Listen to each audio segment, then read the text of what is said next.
Welcome back to Two Gins, Two Cents Breaking News. I'm Mark with my co host, Foff. Howdy. So, we're not going to do a very long video today. We do have some breaking news that just came out, and we'll kind of do a recap of the week. Biggest news right now is there were peace talks between Pakistan mediated peace talks between the United States and Iran. Those peace talks have failed as of yesterday.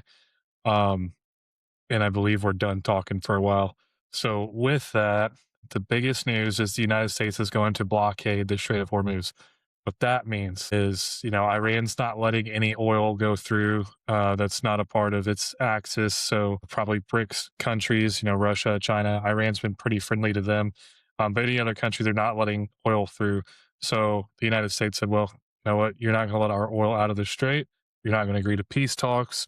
We're gonna blockade the strait, so we're not gonna let any ships in or out. This is definitely a flashpoint because if there's Russian oil vessels, Chinese oil vessels, what have you, this could be a regional flashpoint that could spread into a broader global conflict, which nobody wants. Things to watch out for. Russia actually just sent, I believe, 3 attack submarines off the coast of the United Kingdom. They were over their communication cables, deep sea communication cables. So they think that's a pretense for maybe a potential attack in the future. But they were also escorting another oil tanker. And there's tensions between the UK and Russia because UK is taking out their shadow fleet tankers for Russia. So a lot of naval issues going on. The biggest thing to watch this week is going to be the naval blockade by the United States of the Strait of Hormuz.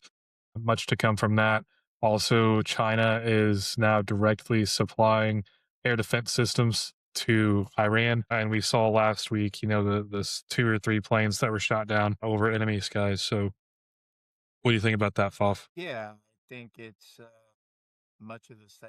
I'm hoping to me, and you're looking at somebody that's not doesn't have super duper high definition vision on the whole scenario. But from the outside looking in, it would seem unless they're going to blow the whole place up, they've got to have peace talks with Iran. The whole oil issue is because we can't get oil or anybody can't get oil through that strait. Now that it's a broader issue and other countries are, it's not just the U.S. that's getting hammered here, right? It's other countries too that also can't get oil. It's unfortunate that we couldn't get any peace done with Pakistan. It would have been nice to have another ally that's already situated over there, seeing as it's expensive for us to use our resources and manpower to envelop that area when we're all the way over here. Yeah. About a 20% increase in Not a solution. gas prices here domestically. But yeah, I've been seeing it. Yeah, it's I crossed the river to go to Kentucky to get better gas prices. So oil prices, I gas mean, prices are going to keep going up. dude, it's almost doubled almost in very short span of time as far as it used to like a few months ago, it would take like $35 to fill up my tank. Now it's over 50. And it hasn't it's like I said a couple of weeks ago, I mean, $5 is very much in play very soon. I would guess it's gone up over $1 in the past week. Yeah, it's going. The reason the peace talks failed is because Iran, they're stuck on they want nuclear weapons. Hey, you already attacked us once. Why do we not get nukes? We're going to keep pursuing a nuclear enrichment, uranium enrichment. So that's the big talking point. I mean, that's the biggest news story. Again, Russia had 3 attack submarines off the coast of the United Kingdom. That was pretty spicy. And then the United States I blocking think the it's Strait of tough. Hormuz. I know they're terrorists and they shouldn't have nuclear weapons. I totally agree with that sentiment. But from their standpoint, don't you think it's tough to like just submit to US and say it's okay for you guys to play by different rules? Well, I mean, all the major world powers have been doing that since the 70s. They created the Nuclear Non-Proliferation Act, which basically, Russia, China, United States, India, I think already had nukes. I'm not sure. But either way, all the nuclear armed countries said, okay, we all have nukes. Nobody else can have nukes. We're not going to spread nukes across the world. Nukes are bad. We got them. We're cool. Gotcha. Nobody else get nukes. This So is just like you can't join the club, basically. yeah, The yeah. club So was the Nuclear Non-Proliferation Act was put in place to prevent any further countries from getting nukes or developing nukes. And the United Nations was supposed to be like this, giant peace council where the people that had nukes would make sure the people without nukes remain safe. Well, now the United Nations is a joke. NATO is a joke. I mean, shoot, what? So the whole thing with NATO we talked about last week, where they weren't coming to help the United States. I guess Mark Rutte from NATO went to talk to Trump about the issues at hand, and think he got his butt chewed out. And he left that, and he said, "Well, it seems like the United States is disappointed, and NATO's going to have to either get on board or we're going to lose the United States." And he's been a very vocal supporter of the United States because he knows without the United States, we're screwed. Or without the United States, NATO's screwed. I mean, Canada's also making pretty bold statements. They just came out and made some kind of comment that I don't understand yet, but it was basically we're going to stop giving 70 cents to every United States dollar spent on military hardware. So that makes me think they're going to start going to EU countries for military equipment, which, whatever.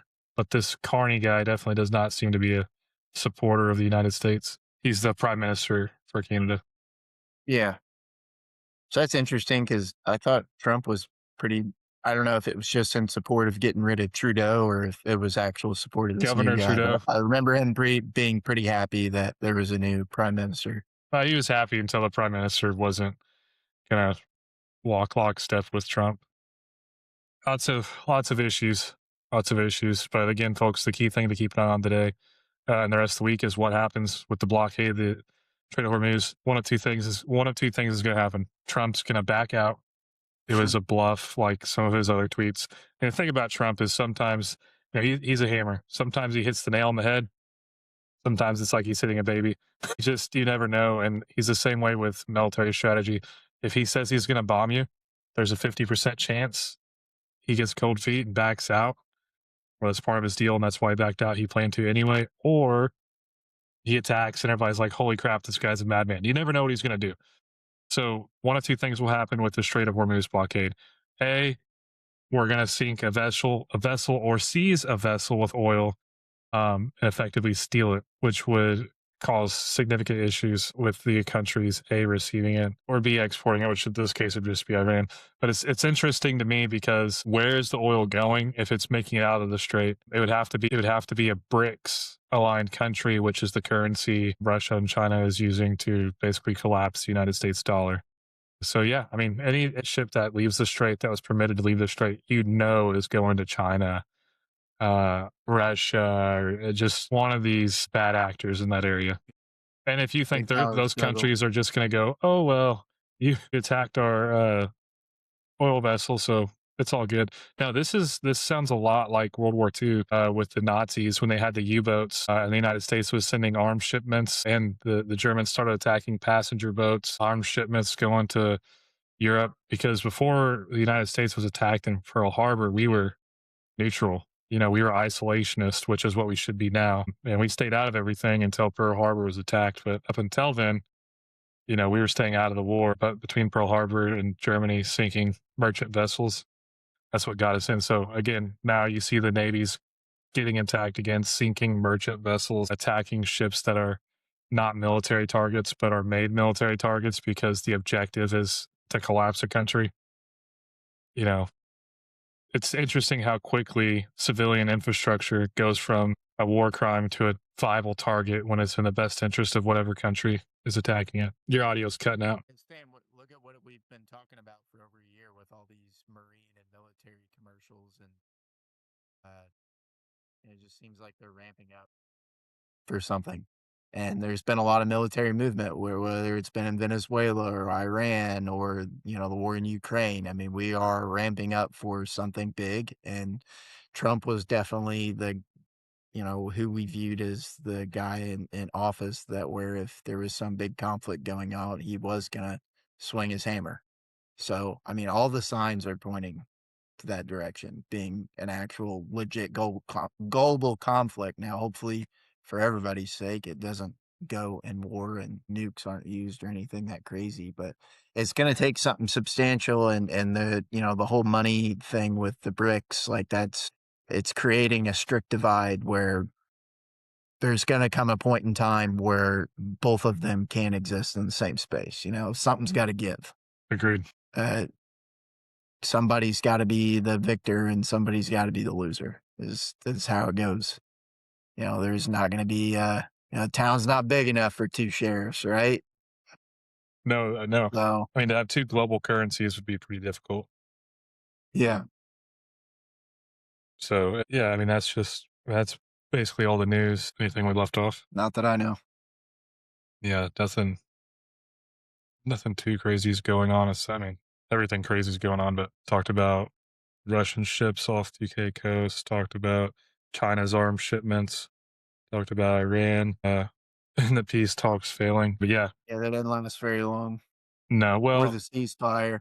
I don't know that it will because Israel's come out and they said basically no matter what happens, they're going to keep attacking Lebanon. And Israel actually posted a map of all the countries they want to attack. I think some of them are allies of the United States. So it seems like Israel's going to kind of keep us stuck in this conflict because Iran's like, hey, you and Israel are best friends. If they keep attacking us, we're going to keep attacking your bases.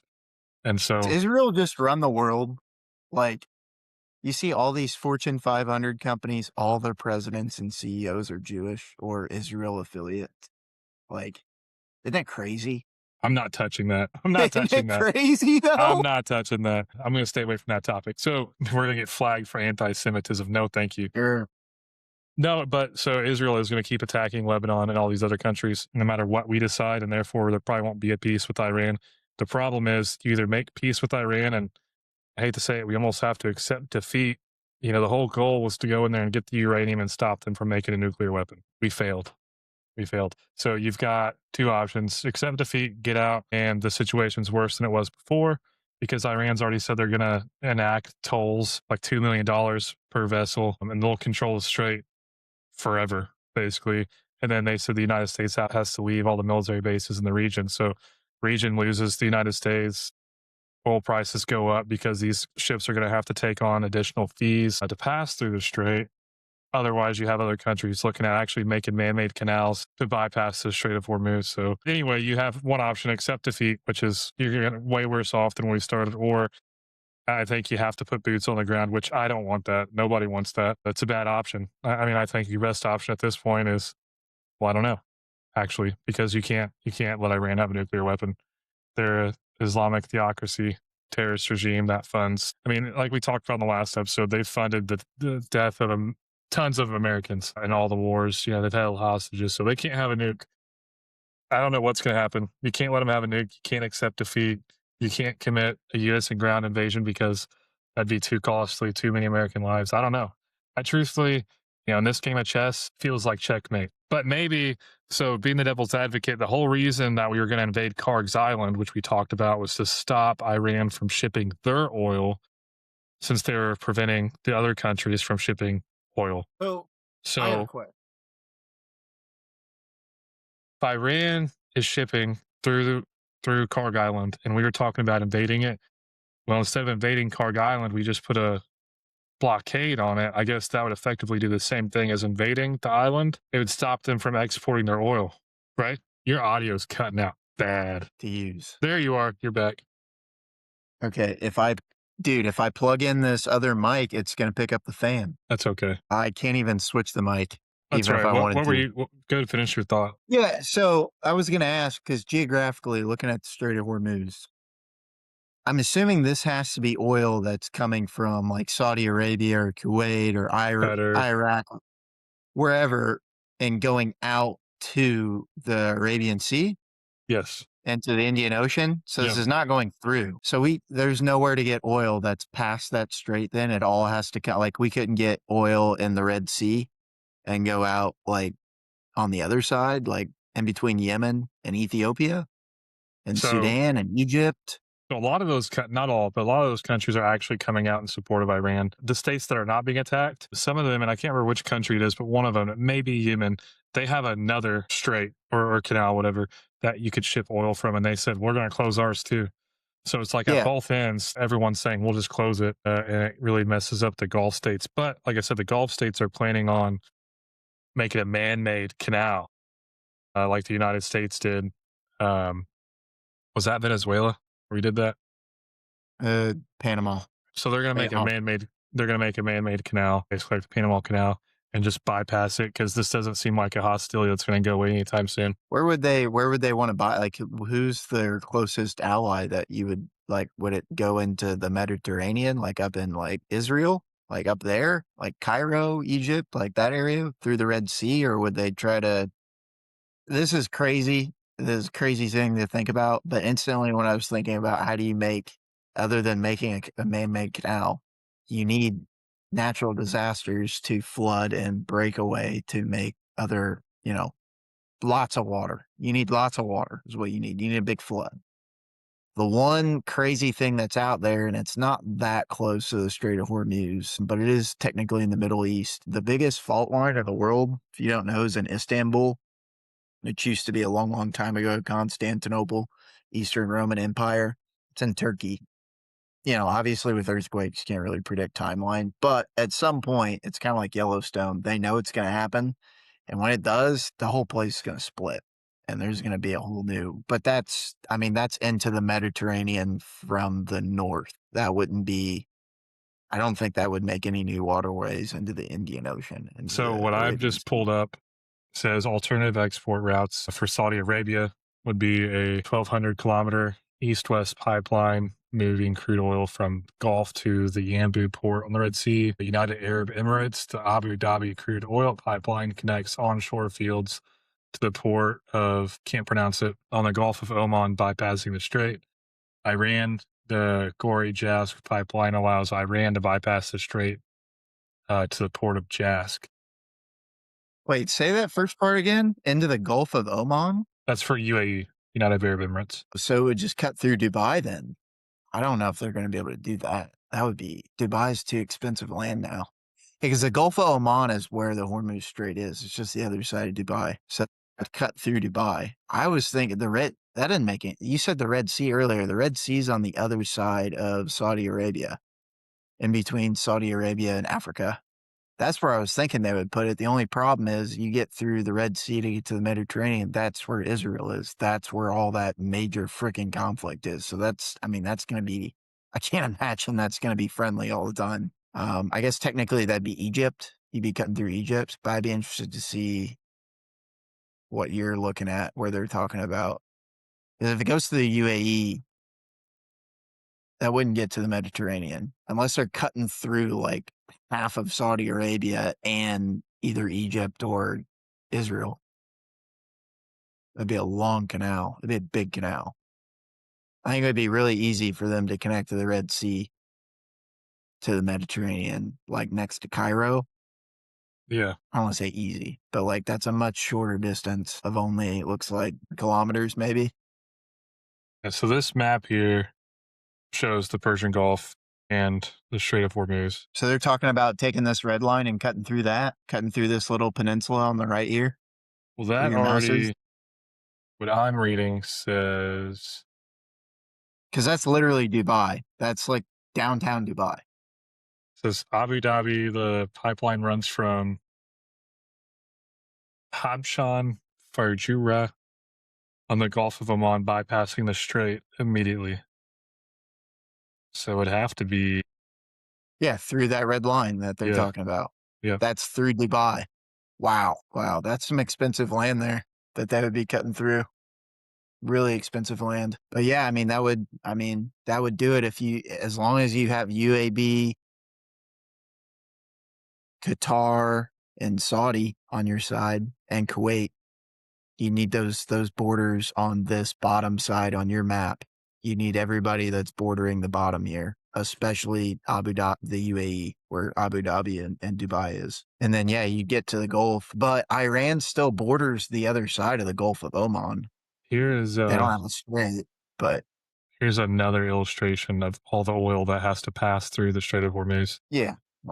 I guess what my original question was, why couldn't they have just gotten everything out of Africa here in the Red Sea? But I guess if you don't have all those countries on your side, like Yemen, that would be a problem. I found one that might better answer your question. But here's a better map. Here's the Yanbu, and that's See, from, that would be a really long canal if they're trying to make that red line. That would be cutting Saudi Arabia in half. I And then think you I still think these wouldn't. pipelines already exist, the green and the orange. The orange already exists. Yeah, but I Okay, believe yeah. Yemen is the one saying they would close off the port. the bottom of the Red Sea, the Yeah, Gulf of Aden. right. Yeah, so it'd still be a problem. I was thinking you could go north, like through the top of that Red Sea there, the top left, that's Cairo. And then 100 kilometers north of that's Mediterranean Sea. And it'd be all Europe. It'd be, like Greece and Italy. But you do have